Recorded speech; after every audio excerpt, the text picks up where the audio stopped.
ഈശോയുടെ അമ്മേ, എൻ ജീവന്റെ കാവലേ,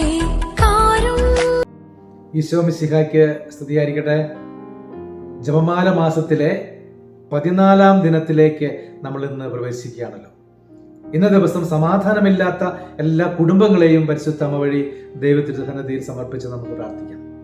ജപമാല അതിൻ്റെ സ്വഭാവത്താൽ തന്നെ സമാധാനത്തിന്റെ ഒരു പ്രാർത്ഥനയാണ്.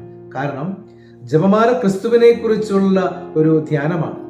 നമ്മുടെ യഥാർത്ഥമായ സമാധാനം എന്ന് പറയുന്നത് ക്രിസ്തുനാഥൻ നൽകുന്ന അല്ലെങ്കിൽ ക്രിസ്തുവാകുന്ന സമാധാനമാണല്ലോ.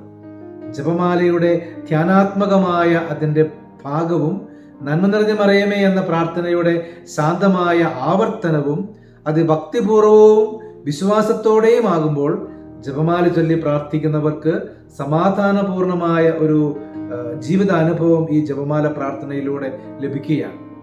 യഥാർത്ഥ സമാധാനമായ യേശുവിനെ കുറിച്ച് നമ്മൾ ജപമാലയിൽ ധ്യാനിക്കുന്നത് കൊണ്ടും ക്രിസ്തുവിനെ കുറിച്ചുള്ള ധ്യാനത്തിലൂടെ നമ്മൾ വിശ്വാസപൂർവം ജപമാല ചൊല്ലി പ്രാർത്ഥിക്കുമ്പോൾ ഇത് ദൈവവചനത്തിന്റെ ഒരു പ്രാർത്ഥന ആയതുകൊണ്ട് തന്നെ സമാധാനം നമ്മുടെ ജീവിതങ്ങളിൽ സംസ്ഥാപിതമാവുകയാണ്. സ്നേഹമുള്ളവരെ, പരിശുദ്ധ അമ്മയെ പോലെ ആത്മാവിൽ ആനന്ദവും അധരങ്ങളിൽ സ്തുതിയും മനസ്സിൽ ദൈവിക പരിപാലനയും നയനങ്ങളിൽ ദൈവിക ശക്തിയും നിറയുവാൻ, അങ്ങനെ ദൈവത്തിന് മഹത്വം നൽകുവാൻ, നമ്മുടെ ജീവിതങ്ങളിൽ യഥാർത്ഥമായ സമാധാനം സ്വന്തമാക്കുവാനുള്ള വലിയ കൃപകൾക്കായി നമുക്ക് ഒന്നുചേർന്ന് പ്രാർത്ഥിക്കാം.